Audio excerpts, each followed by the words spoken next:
All right, Travis. We're ready when you are. Okay, I'm just checking the live stream to make sure we don't get. All right. Okay, so today I'm very excited to have Ben Doherty on the show to tell us about new Austin startup Favor. There we go.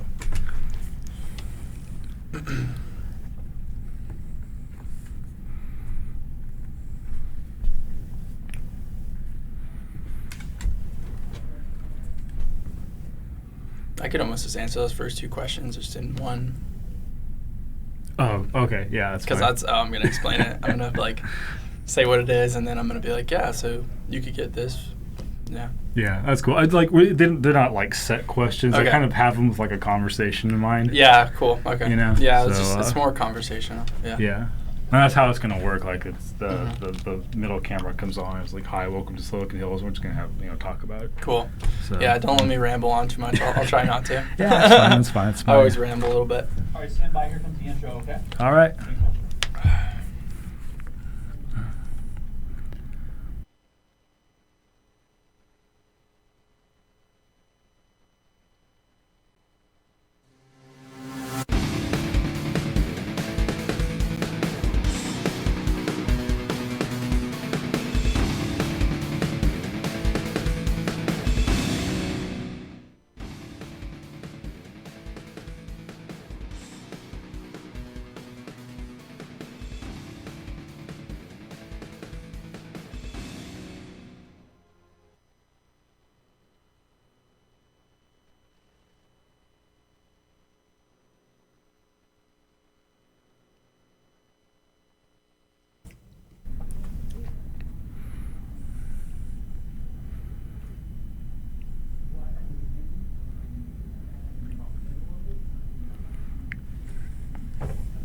Okay, false start. It's all right. It's working up the jitters.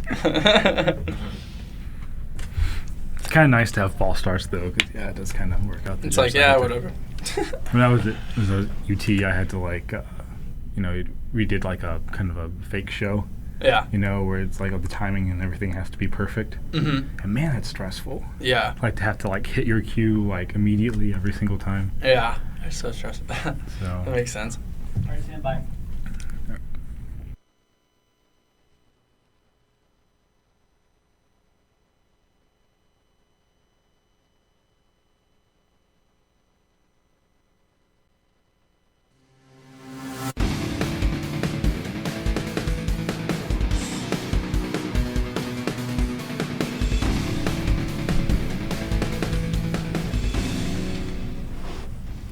Hi, welcome to A Slice of Silicon Hills. I'm your host, Andrew Moore, and today I'm very excited to have Ben Doherty on the show to talk about your new Austin startup, Favor. Yeah, thanks for having me on the show, Andrew. Yeah, man. Well, thanks for being on. So, what is Favor?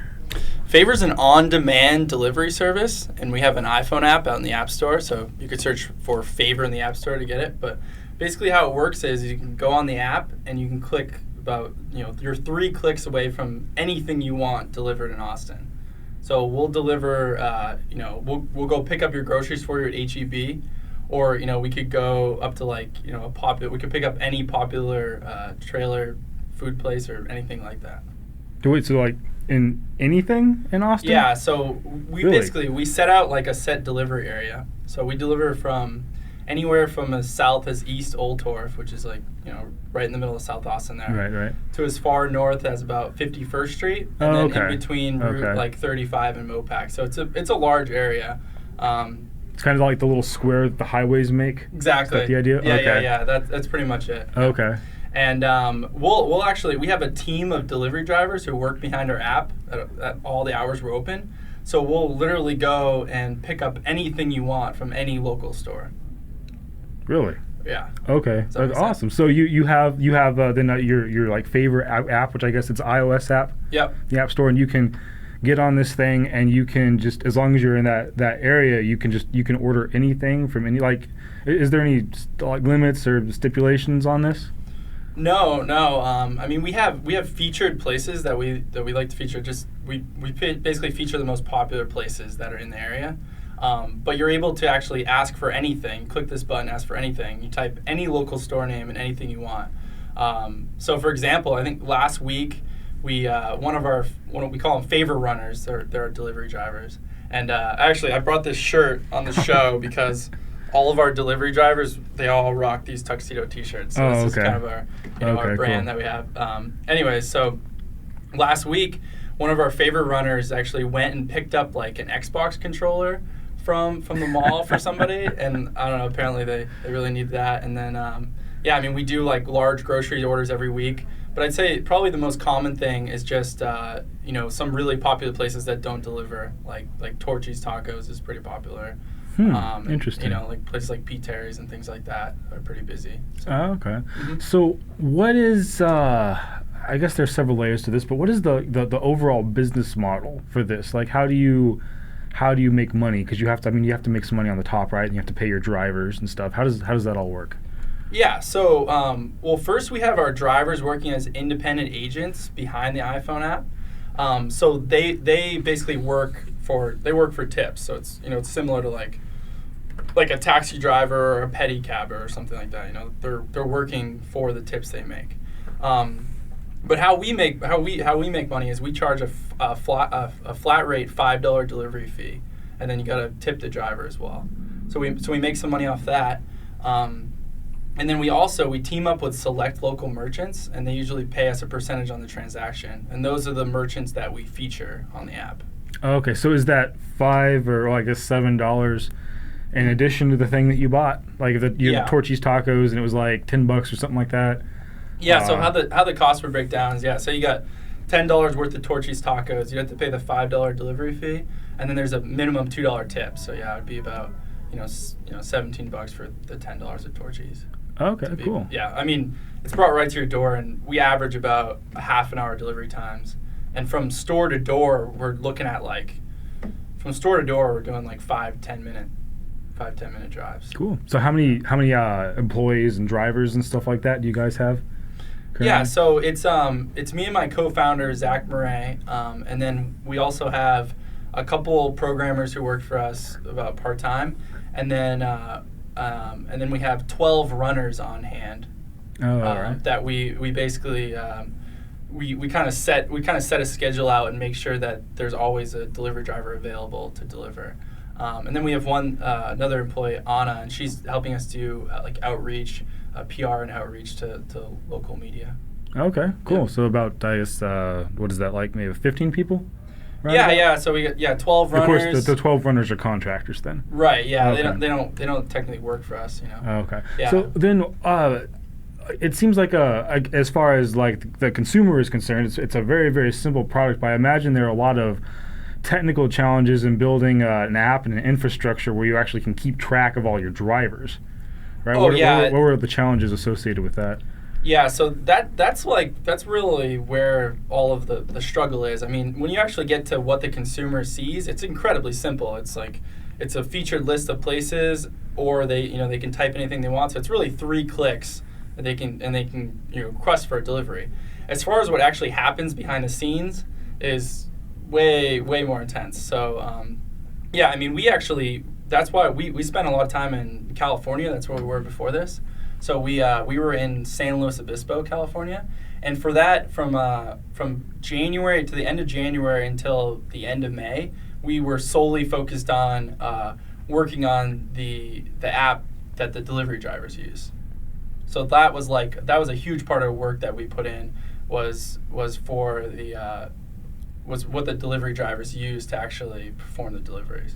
Interesting. Yeah. Okay. So they have a whole side of the app just for themselves that the customer can't see, but if you're a delivery driver and we approve you to be a delivery driver, then you can view this whole other part of the app. It's almost like a delivery driver mode or something, and only they can see it, and they use that to actually perform all the deliveries. All right, and so this you built this over a series of like 2 years, is that correct? Yeah. So our story is that we first got started on this in about July of 2011. And at the time, like none of us knew how to program at all. Like we were completely new to, entrepreneurship or programming in general. So we just we didn't know what we were doing, but we just started going at it and just we just started learning. We picked up books and just tried to learn how to code. And it took us about a year before we were ever actually able to get something out that people were willing to use. And then it took quite a bit longer to really get that off the ground. But yeah. So how did it get off the ground? Because I know this would be kind of a similar situation. I know some people here at Geekdom have actually had to like learn to code themselves. It's like, I got an idea. This is a great idea. I just need to put it together. Well, I don't have any money. I can't afford to put it together to have somebody else do it. So I guess I'll just learn it myself. Right. Which is kind of the same thing that they do here. How were you able to like go from that to actually getting funding and getting a company out of it? Yeah. 'Cause you did get funding, right? Yeah. Yes, we did. We raised about $100,000 off of Tim Draper, he's the managing director of DFJ out in Silicon Valley. How we actually got to that point was, it was a long road. Like I said, about the first year, we struggled along trying to build a product people would use. But I can say our big break was I was going to Cal Poly out in California, and we got into the college incubator there. So that was actually very generous of them. We were able to get into that program, and we got a $7,500 grant that came just by joining the incubator. They didn't take any percentage of the company. So through that was really, we had already learned to code, but through that we learned a lot about entrepreneurship and what it really means to run the company. So that was like our first big break. I'd say the second big thing that happened to us is through that we got connected to Adam Draper, who started Boost VC, which was an accelerator in Silicon Valley. So coming out of that college incubator, we got into that accelerator, and then we went through that for 3 months. And coming out of that, out of our demo day, that's how we were able to raise money. All right, cool. So you were, I guess, kind of a success story because of all the accelerators and incubators and kind of collaboration you were able to do in all those cases? Oh, 100%. I mean, what it came down to is when you're trying to raise money, it's all about the warm intro. If you're not getting a warm intro, it's going to be very tough for you to even get your foot in the door for them to listen to you. So, I mean, it was really it was a combination of things, but yeah, it was that first initial college incubator, and then it was Adam Draper believing in us, believing that we could make this thing a reality, that really got us to the next level. Oh, okay. And so then I guess you've moved to Austin because it's a larger market then, right? Yeah. Is that the idea? Yeah. So we were just in a small little college town. There's only about 45,000 people in the city there. And we did pretty well there. We grew the marketplace from nothing to about 20 deliveries a day, and we were only focusing on the actual college market. Once we kind of had accomplished that, and we had built a lot of the important stuff we needed for the delivery drivers, that was the big thing. We needed the delivery drivers to have a great app to work behind, so we could handle a lot more demand. Mm-hmm. So, and once we thought we had that, then we were like, okay, let's move to Austin. Let's go to this bigger market. And we chose Austin because for one, we could live there much cheaper than we could in Silicon Valley. Right. Two, there's a huge college market there, which we've done well in the past. There's about 50,000 kids who go to UT. So is that most of your deliveries to college kids? When we were in California, all of the deliveries were college students. Okay. Almost all of them. Since we've been here, we've been branching out, and we've been trying to reach like the young working professional crowd as well as college students. And so we've seen a lot of older people using it here. So we're trying to learn from them and cater to kind of a broader group now, because who doesn't want Torchy's tacos delivered. Of course, they are really good. So in terms of experience that you can kind of pass along to other new startups, what were some of the things that were the most difficult things for you to go through in those 2 years, and how did you overcome them, and how can other startups working at Geekdom trying to get a product like this out, how can they overcome that? Yeah, I'd say I would take very seriously who is on your team, who you're working with. I'd say that's probably the most important thing. I don't think if I didn't have a very dedicated, a co-founder who was just as dedicated as me, I don't think I could have, made it that far. So it's really like I would put a big importance on who your team is and make sure that the other players on your team, make sure they have the same passion and kind of willingness to persevere as you. I'd say Interesting. Yeah. Okay, cool. So in terms of for the future, do you plan to expand outside Austin or in Austin, or so we still hiring drivers or anything like that? Yeah, I mean, we're constantly looking for more runners. The marketplace continues to grow. We keep having more and more people asking for deliveries. So as we get more and more deliveries, we definitely need more and more runners. As far as expanding to new cities go, we really want to own Austin first. We want to be the number one delivery service here in Austin before we kind of move on to the next city. All right, awesome. Mm-hmm. Well, thanks a lot for coming on the show. Thank you, And Andrew. if you have any Austin viewers out there, and I'm sure there are, make sure you check this out. And so it's askfavor.com? Yeah, so our website's askfavor.com, but if you look up, if you search Favor just right in the App Store, it'll be the first app that shows up right there. You can't miss it, 5 stars. Okay, well, that's awesome. I know that I wish I could order Torchy's Tacos here in San Antonio, but I guess that I can't. I wish. So anyway, if you have any feedback, questions, comments of the show, hit me up on Twitter at @sliceofsilicon. As always, thank you to Tommy, Travis, and Royal in the Silver Fox Studios for helping me put this thing together. And thank you for watching A Slice of Silicon Hills. See you guys next week.